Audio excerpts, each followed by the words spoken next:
along with her recommendation. She was certain sitting in judgment of someone as out of control as Wright had terrified him, and she could understand why any reasonable, unarmed civilian might be concerned.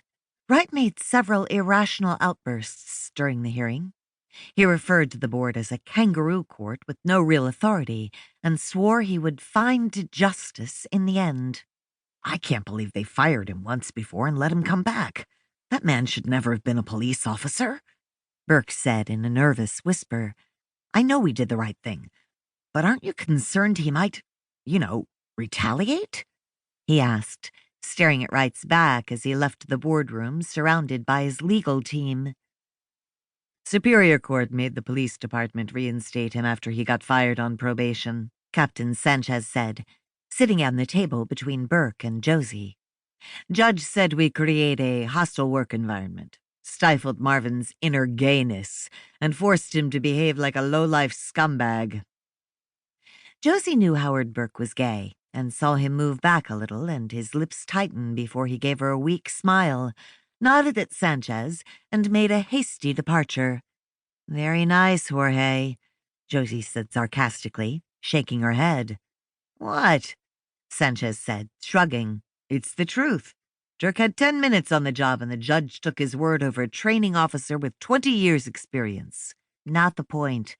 You need to be more sensitive around Burke. You know he'll testify if Wright brings another lawsuit to get his job back.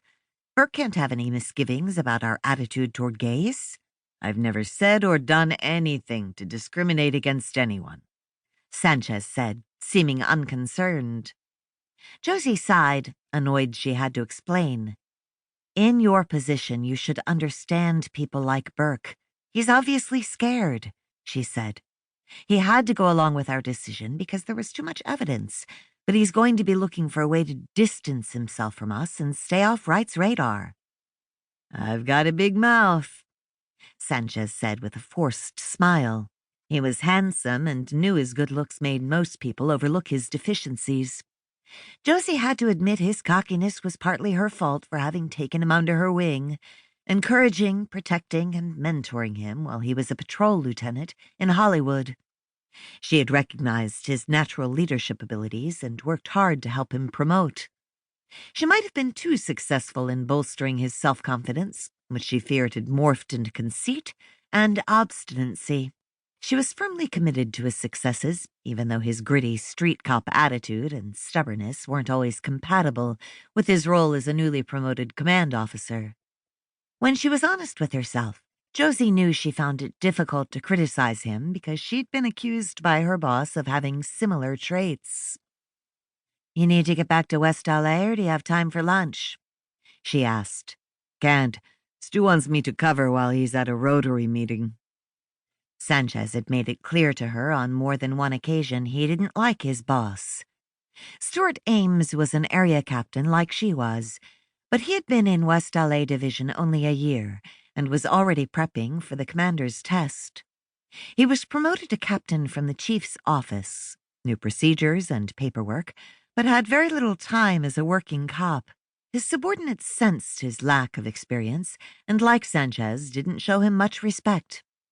"He leaves you in charge a lot. That's a good learning experience for you." "It's torture working for him. It's not in his DNA to make a decision." "Then you make them," she said. "I would if I was working for you. You'd back me up, but not shaky Stu. Want me to walk you to your car?" "Why would I want that?" Josie asked, as they got into the ancient elevator in the Bradbury building. She loved this late 19th century Renaissance revival landmark, but knew internal affairs would be moving soon to a newer, cheaper place. Its decorative cast-iron interior, marble stairs, and atrium under a glass ceiling made all the hours she spent here tolerable. "In case Pumpkinhead is lurking on Broadway waiting for you to come out." She lifted the corner of her jacket and pointed to the badge on her belt.